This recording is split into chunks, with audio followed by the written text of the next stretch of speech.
A sad little pile that looks nothing like the menu pick. It looked like she could have done better at the house, honestly.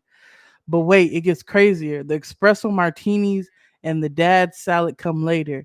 The manager starts wilding out and yelling at them, and nobody's trying to make it right. Yeah, let's check out this video of her I think it goes explaining on to it just say a that little this bit. is this chicken and steak combo fajitas, but if you look, that's all chicken. There ain't no steak there. Basically, she's just arguing with us, so my mom asked for the manager. And the first manager is where everything went very south. She comes over and is immediately like talking very loudly, talking over us, not letting us tell her like the story. And she's like, yeah, it's basically like a chip bag where they enlarge everything to make it like seem better. And my parents are like, no, like our server told us that that's what we were getting. So as a manager, I'm not a manager. If I was the manager, I'd be like, oh my gosh, yeah, I'm so sorry. She told you the wrong thing. I'm just going to eat the cost of another chicken breast and bring that out for you because that's what you were told you were getting. And just whatever. Shit happens. Who cares? But she's just talking over us, yelling about how we're wrong and what else do we want to order and pay for. And my parents are like, we're not paying $26 for what we got.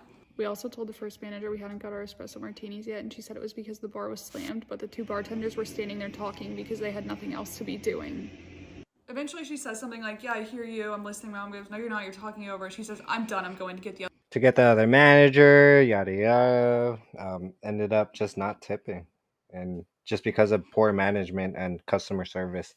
Uh, that's what I'm hearing. Question is, who's really taking the L here? The customers dealing with the smaller portions or servers depending on tips to survive? Okay, before we get into this, you said that the girl is catching heat for not Yeah, tipping. because of bad service. What do you think? Wait, so the girl that didn't tip is catching heat? Yeah, the family.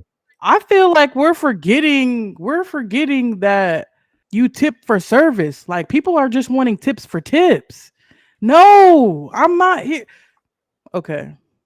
I understand tipping. Tipping, you could tip when they do a good job. Even when they don't do a good job, you can still sometimes leave a little something if you're feeling like it. But people are, it's like if tipping was a requirement, it would be included in the cost. You people are getting out of line with the tips, I think, lately.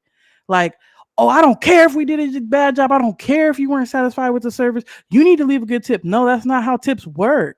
You get a tip if you do a satisfactory job to my standing. And if you have an issue with that, get into a different profession. Like